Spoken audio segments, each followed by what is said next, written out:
ইন্নাল্লাহা ওয়া মালাইকাতাহু ইউসাল্লুনা আলান নবী ইয়া আইয়ুহাল্লাযীনা আমানু সাল্লু আলাইহি ওয়া সাল্লিমু তাসলিমা। আল্লাহুম্মা সাল্লি আলা সাইয়্যিদিনা ওয়া নাবিয়িনা ওয়া শাফিঈনা ওয়া হাবিবানা ওয়া মাওলানা মুহাম্মদ সাল্লাল্লাহু আলাইহি ওয়া আলা আলিহি ওয়া আসহাবিহি ওয়া বারাকা ওয়া সাল্লাম। বালাগাল উলা বিকামালিহি কাশাফাত তুজা বিজামালিহি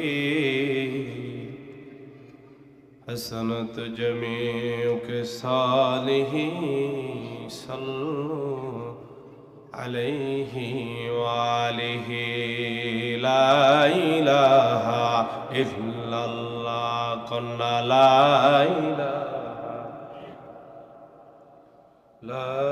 إله কানে শুনলাম মদিনা কন্যা কানে শুনলাম মদিনা চোখে তো দেখলাম না। দয়া করো দয়াল আল্লাহ রহম করো দয়াল আল্লাহ নসিব করো মদিনা লা ইলাহা ইল্লাল্লাহ কন্না লা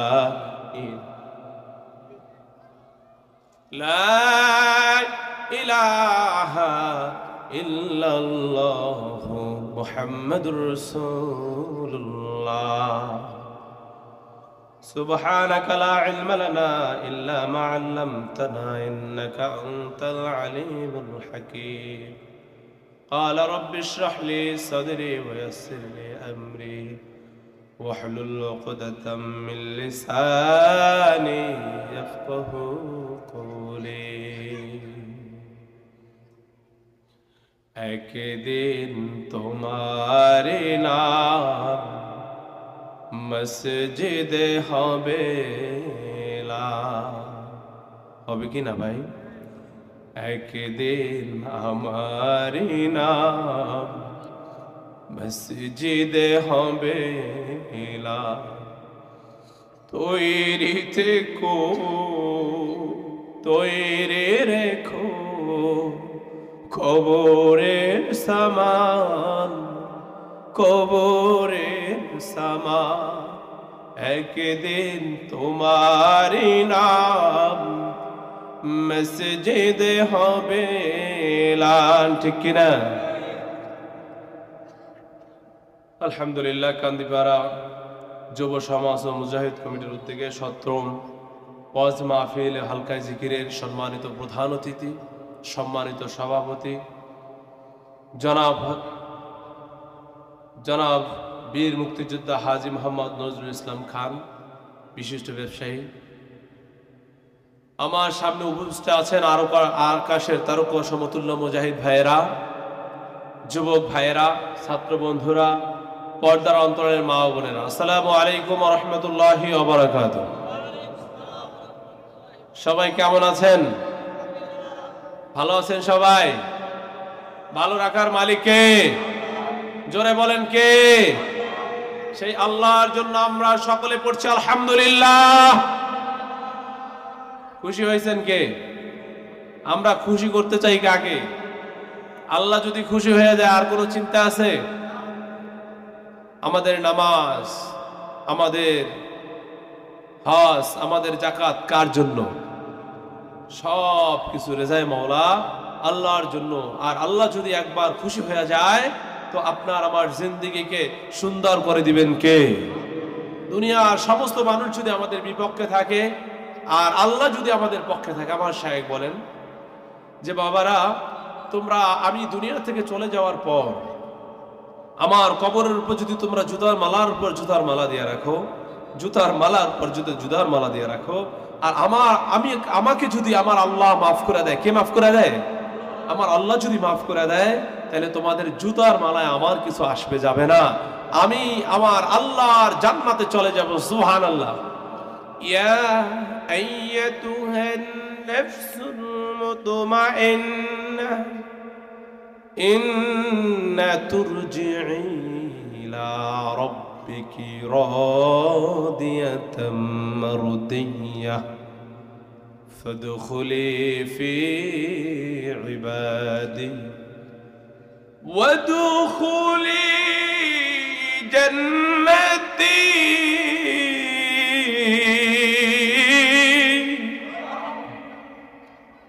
প্রশান্ত আত্মা, তুমি আল্লাহর প্রতি খুশি আছো, আল্লাহ তোমার প্রতি খুশি আছে।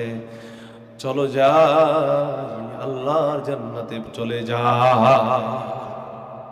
এজন্য আল্লাহ খুশি হইলে আমাদের আর কোনো চিন্তা আছে?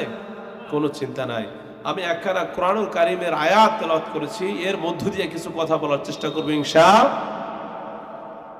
আল্লাহ রাব্বুল আলামিন পবিত্র কালামে মাজিদের মধ্যে বলেন, মিনহা খালাকনাকুম ওয়া ফিহা নুঈদুকুম ওয়া মিনহা নুখরিজুকুম তারাতান উখরা। এত অস্ত হইলে শয়তান ভয় পাবে না। নারায়ে তাকবীর। যখন হামার নিয়া যখন কোন মানুষ তার একটা যন্ত্র নিয়ে পার্টসের দোকানে গেছে, ওয়ার্কশপে গেছে, যাওয়ার পর দেখে জং পরে আছে। কি পরে আছে? জং পরে আছে। এটা রেঞ্চের দ্বারা খুলবে না, জোরে জোরে হামার দেয়া বাড়ি দিতে হয়। কথা বলেন ঠিক নেবে ঠিক? তো আমাদের হারাম খাইতে খাইতে কলপ মরে গেছে। কথা বলেন ঠিক নেবে ঠিক? এই হামার দিয়া বাড়ি দিয়া জিকিরের তাকবীরের হামার দিয়া বাড়ি দিলেই আমাদের এই কলবের চব খুলে যাবে। কথা বলেন ঠিক না বেঠে? নারায়ে তাকবীর, নারায়ে তাকবীর। তোমার নবী, আমার নবী, বিশ্ব নবী মুস্তাফা, কথা বলেন ঠিক না বেঠি? এজন্য আমার আব্বুজি গভীর মনোযোগ। আল্লাহ বলেন, বান্দা তোমাকে আমি জমিন থেকে সৃষ্টি করলাম। মাটি থেকে সৃষ্টি করছে। কি থেকে বাবা? মাটি থেকে সৃষ্টি করছে। আবার এই মাটির মধ্যে চলে যাওয়া লাগবে না? লাগবে না? একটা মানুষের জীবনে 5টা মামলা আছে রে বাবা। যেই মামলায় যদি একবার ঠগা যাও, দ্বিতীয়বার আপিলের আর সুযোগ নাই। কথা বলেন ঠিক না বেটি? দুনিয়ার মামলায় যদি বাবা জুনিয়র কোর্টে ঠকে যাও, সিনিয়র কোর্টে যাওয়া যায়। জজ কোর্টে ঠকলে আবার হাই কোর্ট করা যায়। হাই কোর্টে ঠকলে এরপর ইন্টারন্যাশনাল বেঞ্চ আছে, সেখানে যাইও জেতা যায়। কথা বলেন ঠিক না বেঠি? কিন্তু ওই যে আখিরাতের পরকালের 5টা মামলা আছে, এই 5টা মামলার মধ্যে যদি আপনি কোথাও ঠকে যান, তাহলে দ্বিতীয়বার পাশ করার আর সুযোগ নাই। কথা বলেন ঠিক না বেঠি? আজকে মাহফিল হইতেছে, রাস্তায় রাস্তায় মানুষ ঘুরে। এমন একটা দিন আসবে, আল্লাহরে ডাকতে থাকবে, আল্লাহ মাফ করে দেন, আল্লাহ বুঝতে পারি নাই। আল্লাহ বলবে, বান্দা তোমার বিচার তুমি করো, তোমার কাছে দিলাম, তোমার আমি দুনিয়াতে পাঠাইলাম, তোমার মায়ের মধ্যে, তোমার মায়ের পেটের মধ্যে আমি খাবার পৌঁছেছি। কথা বলেন ঠিক না বেঠিক? ও বান্দা, তোমার মায়ের পেটের মধ্যে আমি খাবার পৌঁছাইলাম। দুনিয়াতে আসার পর তোমার মায়ের স্তরের মধ্যে আমি আবার খাবার তৈরি করে দিলাম। এরপর যখন বড় হইলা, তোমার মারে মা বলে ডাকছো, তোমার বাবারে বাবা বলে ডাকছো। বান্দা, তোমার লিডার বলে ডাকছো। বান্দা, আমারে বলো নাই, আমারে ডাকো নাই। আজকে দেখো তাকাইয়া, বান্দা আমি ছাড়া আর কেহ নাই। আজকে আমাকে ডাকতে থাকবা বান্দা, তোমার ডাকে আর আমি আর সাড়া দিব না। কথা বলেন ঠিক না বেঠে? এজন্য আজকে বাবা এখনো সময় আছে, স্টেজে চলে আসেন, এখনো সময় আছে, ময়দানে চলে আসেন, জান্নাতের বাগানের মধ্যে শামিল হয়ে যান, জান্নাতের বাগানের মধ্যে বসে যান। যদি আল্লাহ চাহে তো ইনশাআল্লাহ আল্লাহ মাফ করে দিবে। আল্লাহ মাফ করে জান্নাতের খাতায় নামটা লিখে দেবে। কথা বলেন ঠিক না বেঠে? যুবকরা আয়োজন করছে, আমার মধ্যে মুজাহিদ ভাইয়ের আয়োজন করছে। ওহারে যুবকদেরা তো গানও তৈরি করতে পারতো, এই গানের স্টেজ বানাইতে পারতো, মাদকের স্টেজ বানাইতে পারতো। কথা বলেন ঠিক না বেঠিক? যুবকরা তা করে নাই, যুবকরা তা করে নাই আল্লাহর জন্য, আল্লাহর জন্য রাসূলকে ভালোবাসা তারপর কোরআনের বাজার মিলাইছে। কথা বলেন ঠিক না বেঠিক? এজন্য খুশি না বেজার? নারায়ে তাকবীর। আল্লাহ তাআলা আজকের মাহফিলটা কবুল করছেন, বলেন আলহামদুলিল্লাহ। যে বাপরা যুবকরা শামিল হয়ে গেছে, আজকের দিনের বিশেষ অতিথি চলে আসছে, আমন্ত্রিত মেহমানেরা চলে আসছে, বলেন আলহামদুলিল্লাহ। বলেন লা। যদি আপনি আমি পাশ করতে পারি, কবরের মামলায় যদি আপনি আমি পাশ করতে পারি, বাবা মনে রাখবেন আপনার আমার জীবন সাকসেস হয়ে যাবে। কথা বলেন ঠিক না বেঠিক? কারণ মওয়াতের মতো এত কষ্ট, মওয়াতের মতো এত কষ্ট আর কিছুতে নাই। সমস্ত নবীরা পৃথিবী থেকে চলে গেছেন। কথা বলেন ঠিক না বেঠিক? আদম নবী গেছে না যায় নাই? ইদ্রিস নবী গেছে না গেছে না?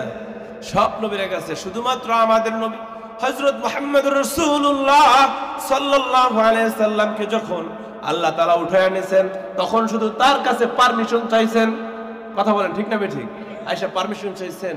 জিবরাইল আলাইহিস সালাতু ওয়াস সালাম আসছে, ইয়া রাসূলুল্লাহ আপনি শুধু বলেন আপনি থাকতে চান পৃথিবীতে, তাইলে আপনাকে রেখে যাওয়া হবে, কিন্তু একটা জিনিস মাথায় রাখবেন, আল্লাহ তাআলার কাছে আপনাকে যেতে হবে। সুবহানাল্লাহ। আল্লাহর দ্বারে যাওয়া লাগবে না? লাগবে না? We have to go to our Lord. আমাদেরকে ফিরে যেতে হবে রবের কাছে। কুল্লু নাফসিন যায়কাতুল মাউত। যার প্রাণ আছে পৃথিবীর মধ্যে 4070টা ধর্ম আছে, এই 4070 ধর্মের মানুষ সবাই আল্লাহকে বিশ্বাস করে না। কথা বলেন ঠিক না বেঠিক? সবাই আল্লাহকে বিশ্বাস করে না। কেউ আল্লাহকে মানে, কেউ গডকে মানে, কেউ আবার তাদের ধর্মের বিভিন্ন অবলম্বী আছে, কেউ আবার রামকৃষ্ণকে মানে। কথা বলেন ঠিক না বেঠিক? কেউ আবার ভগবানকে মানে। কথা বলেন ঠিক না বেঠিক? সবাই আল্লাহকে মানে না। এই 4000 ধর্মের মধ্যে শুধুমাত্র মুসলমানেরা আল্লাহকে মানে। কথা বলেন ঠিক না বেঠিক? কিন্তু এই মুসলমানেরা আল্লাহকে মানে, কিন্তু 4000 ধর্মের সবাই এটা বিশ্বাস করে যে মরা একদিন লাগবে। লাগবে না আব্বু? লাগবে, লাগবে। তাকায় দেখেন, মনেরে বোঝান ওরে মন, ডাইনে তাকান বামে তাকান, কত যুবক চোখের সামনে চলে যাচ্ছে। কথা বলেন ঠিক না বেঠিক? আরে গত সপ্তাহে শুক্রবারের কথা যখন মনে হয়, কলিজাটা ফেটে যায়। এই কুচ্চামারা টোলের মধ্যে বাবা সন্তান একসাথে মোটরসাইকেলে পার হইতেছিল। সন্তান ডাক দিছে, আব্বু আমি আজকের টোলটা দিতে চাই, টোলের টাকাটা দিতে চাই। সন্তানের কথা শুনে বাবা বলে ঠিক আছে। বাবা জানতো না এটা জীবনের শেষ ইচ্ছা আমার বাবার। আরে বাবা জানতো না যে আমার কলেজের টুকরার সন্তান জীবনের শেষ আবদার করছে আমার কাছে, এটা বাবা জানতো না। আরে বাবা পকেট থেকে টাকা বাই করে সন্তানের হাতে দিছে। সন্তান টোল দিতে দেরি হয়েছে, পিছন থেকে আজরাইলে হাজির হয়ে গেছে। পিছন থেকে এমন জোরে ধাক্কা মারছে, ধাক্কা মারার সাথে সাথে বাবার সন্তান মা জমিনে পড়ে গেছে।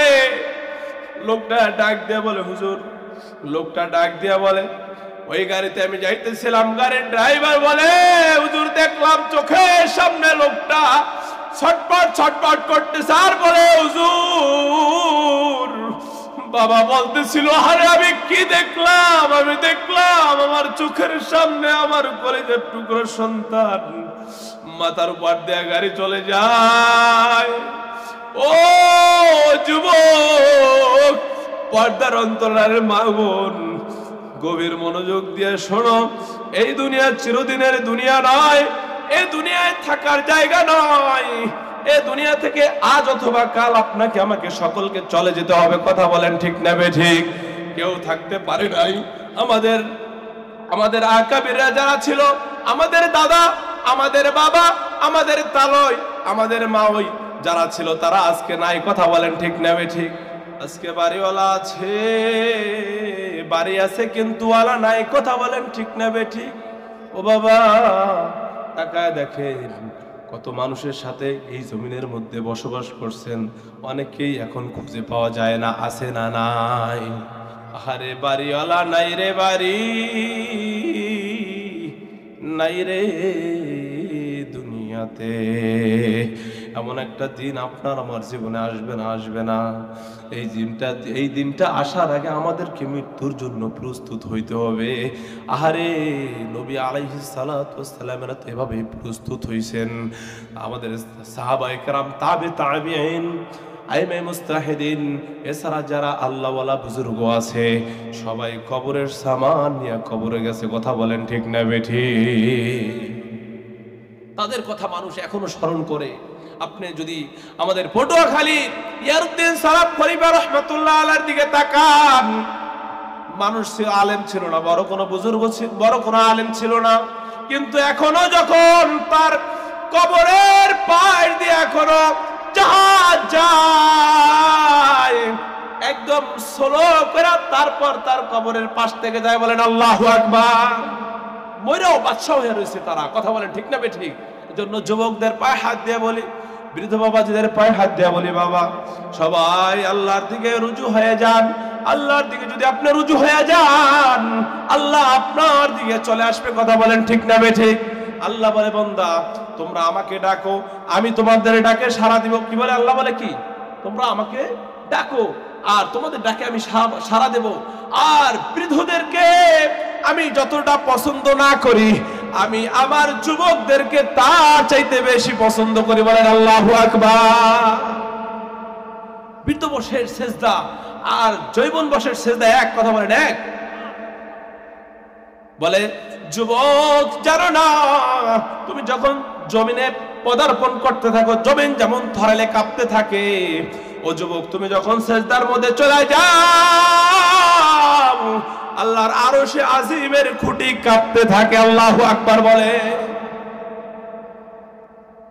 আল্লাহ বলে, কি ব্যাপার, কাঁপো কেন, তুমি কাঁপতেছো কেন? আল্লাহ জানে না?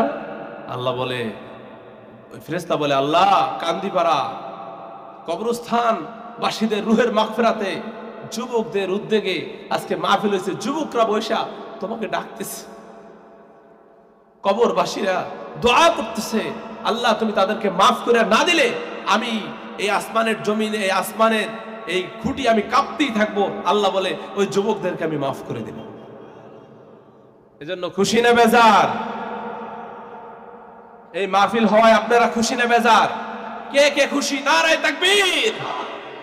আল্লাহ তাআলা আমাদের মাহফিলকে কবুল করে, বলেন আমিন। আব্বুজি গভীর মনোযোগে আসেন। প্রথম হলো মৃত্যু। মৃত্যুর কষ্ট হলো অনেক বেশি। এই মৃত্যু কেউ কে রেহাই দেয় নাই। বাবার সামনে সন্তানের লাশ, কথা বলেন ঠিক না বেঠিক? আবার সন্তানের সামনে বাবার লাশ, কার আগে কে চলে যাবে কেউ জানে না। এজন্য মৃত্যুর সামানাত সবাই জোগাড় করা, কবরে যাওয়ার তৌফিক আল্লাহ দান করে, সকলে বলেন আমিন।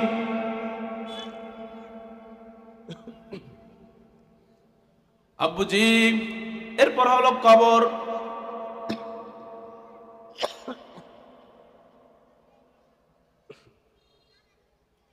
দুই নাম্বার মামলা হলো কবর। দুই নাম্বার কি বলেন?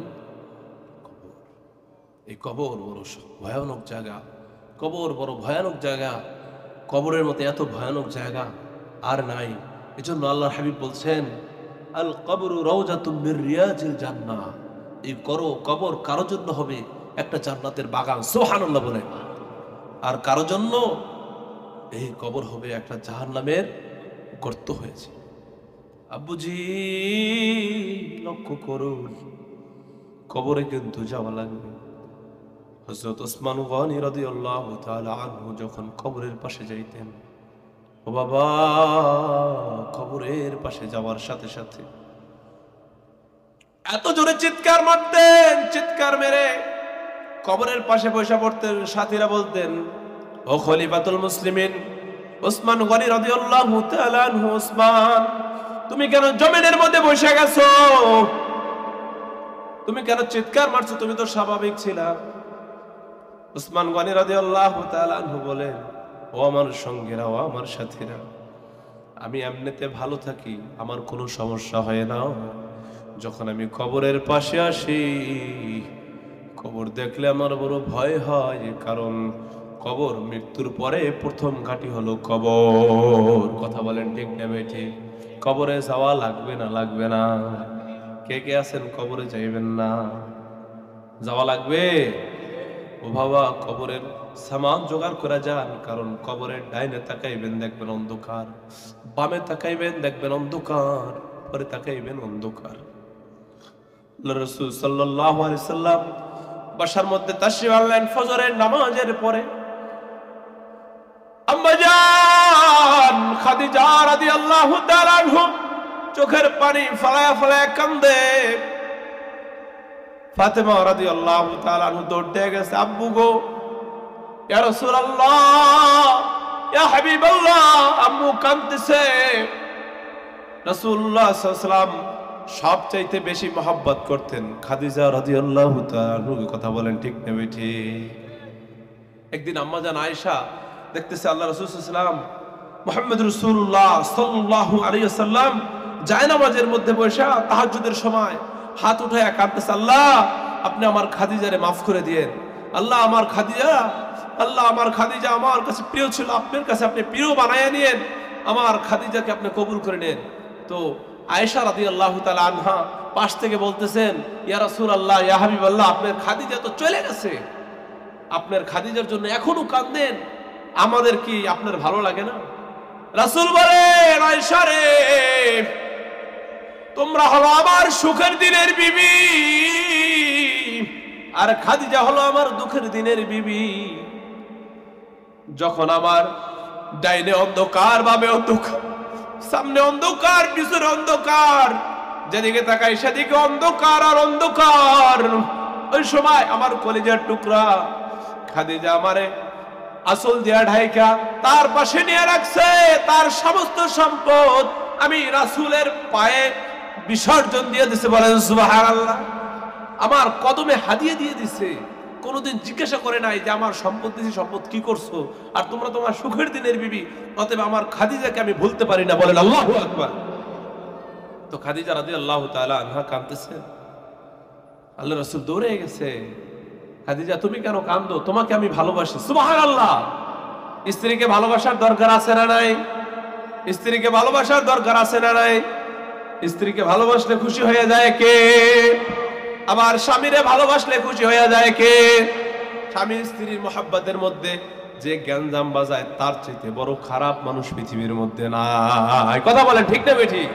আর স্বামী স্ত্রীর মধ্যে মিলন করে দেয়, তার মতো ভালো মানুষ পৃথিবীতে নাই। সুবহানাল্লাহ। তুমি কেন কাঁদতেছো? কান্না থামাও, তোমার কান্না আমি সহ্য করতে পারি না।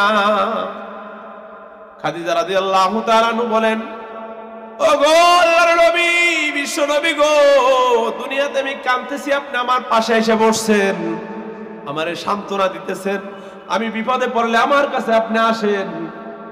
আমার ফাতেমা আসে, নবী গো, আমি যেদিন কবরে চলে যাব, আমি যেদিন কবরে চলে যাব, ওই কবরে ডানে মাটি, বামে মাটি, নিচে মাটি, উপরে মাটির বিছানা, মাটির ছাউনি, ওই দিনকা আমার তো কোনো উপায় থাকবে না। রাসূল গো, আমি কান্না থামাইতে পারি, তবে একটা শর্ত আছে। রাসূল বলে, রাসূলুল্লাহ সাল্লাল্লাহু আলাইহি সাল্লাম বলে, খাদিজা তোমার শর্ত কি, বলো বলো বলো। আল্লাহ রাসূলের কথা শুনে খাদিজা বলে, আমার শর্ত, এক নম্বর শর্ত হলো, রাসূল গো, আমি যখন খাদিজা দুনিয়া থেকে চলে যাব, আপনার শরীরের মধ্যে যে জুব্বা মোবারক আছে, এই জুব্বা মোবারক দিয়া আমার কাপড়ের কাপড় বানাইবেন। জোরে বলেন সুবহানাল্লাহ। রাসূলের জুব্বা মোবারক, বলে রাসূলের জুব্বা মোবারক যদি আমি খাদিজার শরীরের মধ্যে থাকে, তাইলে আর এই শরীরের মধ্যে জাহান্নামের আগুন লাগতে পারবে না। সুবহানাল্লাহ। আমার রাসূলের শান আছে না নাই? মান আছে না নাই? প্রিয় আব্বুজি, খাদিজা রাদিয়াল্লাহু তাআলা আনহার কথা শুনা আল্লাহ রাসূল বলেন, ঠিক আছে যাও, আমার জুব্বা মোবারক দিয়ে তোমার কাপড়ের কাপড় দেব। সুবহানাল্লাহ। দুই নম্বর হলো, রাসূল গো, আমার কবরের যে আমাকে প্রশ্ন করা হবে, মান রব্বুকা, কি বলা হবে? কথা বলে না, কি বলা হবে? জোরে বলে, মান রব্বুকা, তোমার রব কে? জোরে বলেন, রব কে? আমাদের রব কে? আমাদের রব আল্লাহ। এখন যদি আপনি না বলেন, ওই কবরে যেয়ে বলতে পারবেন? এই সময় তো বলা লাগবে আমাদের রব হইল কেডা। তার ওই সময় আর মনে আসবে না, নেতার কথা মনে পড়বে, অমুক নেতা। আর শয়তান তো উপস্থিত থাকবে, শয়তান কইবে, ইশারা করবে, আমারে ক, আমি ছিলাম রব। বলেন নাউজুবিল্লাহ। কেউ আরো রব আছে চাকরি, কথা বলেন ঠিক না বেঠিক?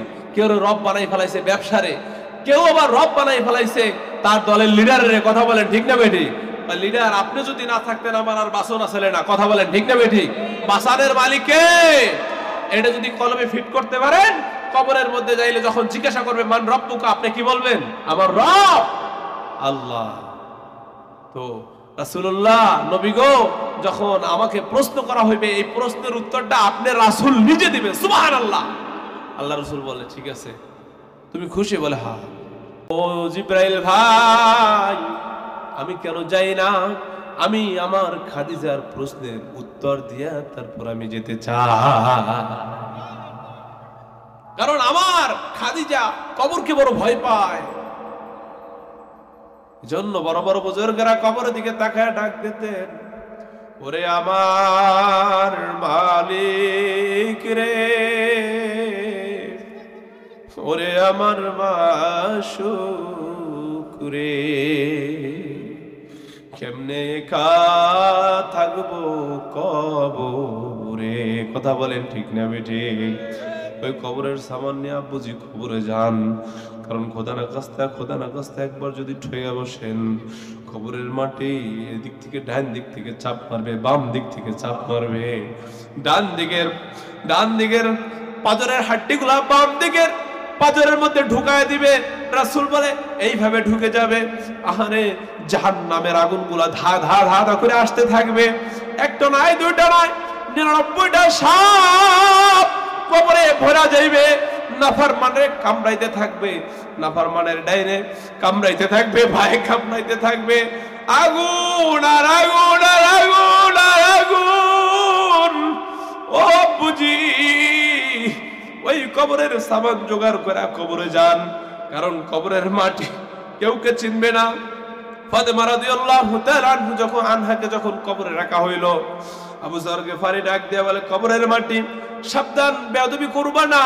তোমার কবরে কাকে রাখতেছি? হযরত ফাতেমা রাদিয়াল্লাহু তাআলা আনহাকে রাখতেছি, সাবধান, কবরের মাটি বেয়াদবি করবি না। তোর কবরে কাকে রাখতেছি জানো নি? তোর কবরে রাখতেছি, আরে তোর কবরে হাসান হোসেনের আম্মাকে রাখতেছি। সাবধান সাবধান, কবরের মাটি বেয়াদবি করবি না। তোর কবরে কাকে রাখতেছি জানো নি? তোর কবরের মধ্যে, তোর মাটির মধ্যে আমি কাকে রাখতেছি? সাইয়্যিদুল মুরসালিন, শাফিল মুসলিমিন, মুহাম্মদুর রাসূলুল্লাহ সাল্লাল্লাহু আলাইহি ওয়াসাল্লামের কলিজার টুকরা ফাতেমাকে রাখতেছি। কবরের মাটি রাখতেছে। ও আবু যর, আমি রাসূলের মেয়ে চিনি না, ফাতেমা চিনি না, হাসান হোসেনের আম্মু চিনি না, আলীর স্ত্রী চিনি না, আমি চিনি আমার কবরের কাজ করে চিনি আসবে, তাকে আমি চিনি যে আমি কবরের কাজ করে আসবে, তার জন্য আমি মিররিয়াজিল জান্নাহ হয়ে যাব। আর যিনি কবরের কাজ না করে আসবে, তার জন্য হুফরাতুম মিনান নার, আমি তার জন্য জাহান্নামের একটা গর্ত হয়ে যাব। এই জন্য আব্বুজি কবরে যাওয়ার আগে চোখের পানি ফালাইয়া আল্লাহকে খুশি করা, কারণ জাহান্নামের আগুন দুনিয়ার কোনো আগুনে নিভবে না, দুনিয়ার কোনো পানিতে নিভবে না, দুনিয়ার কোনো পদার্থে নিবে না। বলে কিয়ামতের ময়দানে যখন জাহান্নাম কাট কাট কাট কাট করে ডাক দিয়া গুরিং গুরিং আওয়াজ করে জাহান্নাম কিয়ামতের ময়দানে অবস্থান করতে চাইবে, 70,000 ফেরেশতারা 70,000 শিকলের সাথে 70,000 ফেরেশতারা শিকল ধরা তারা থাকবে, ওই জাহান্নামকে স্থির করতে পারবে না। জাহান্নাম কাট কাট করে ডাক দিয়ে গুরিং গুরিং আওয়াজ করে জাহান্নামকে খাওয়ার জন্য সামনের দিকে লাফায়া লাফায়া আসবে। ওই মুহূর্তে আল্লাহ সুবহানাহু ওয়া তাআলা হাবিব সিজদায় পড়ে যাইবে। আল্লাহর হাবিব সিজদায় পড়ে বলবে, আল্লাহ আমার একটা উম্মত যদি জাহান্নামে যায়, আমি বিশ্ব নবী জান্নাতে যাব না। বলেন আল্লাহু আকবার। আমার একজন উম্মত যদি জাহান্নামে যায়, আল্লাহ বলবে এই পানি নাও, পানি নিয়ে ছিটাইয়া দাও। বলেন লা ইলাহা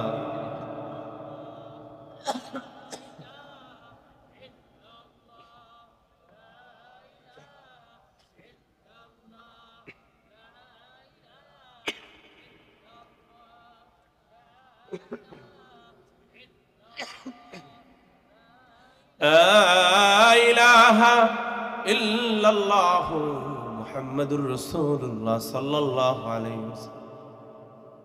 এবার ডাক দিয়ে বলবে, আল্লাহ আমার একটা উম্মত যদি জাহান্নামে যায়, আমি বিশ্বনবী জান্নাতে যাব না। আল্লাহ তাআলা একটা পেলা দেবেন, পেলার মধ্যে কিছু পানি দিবেন। বলেন রাসূল, ও রাসূল গো, ও তো জাহানের বাদশা, নেন পানি নেন আর জাহান্নামের গায়ে ছিটায়া দেন। রাসূলুল্লাহ এই পানি নিয়ে যখন ছিটায়া দিবে, ছিটায়া দেওয়ার সাথে সাথে জাহান্নাম পিছনে চলে যায়। বলেন আল্লাহু আকবার।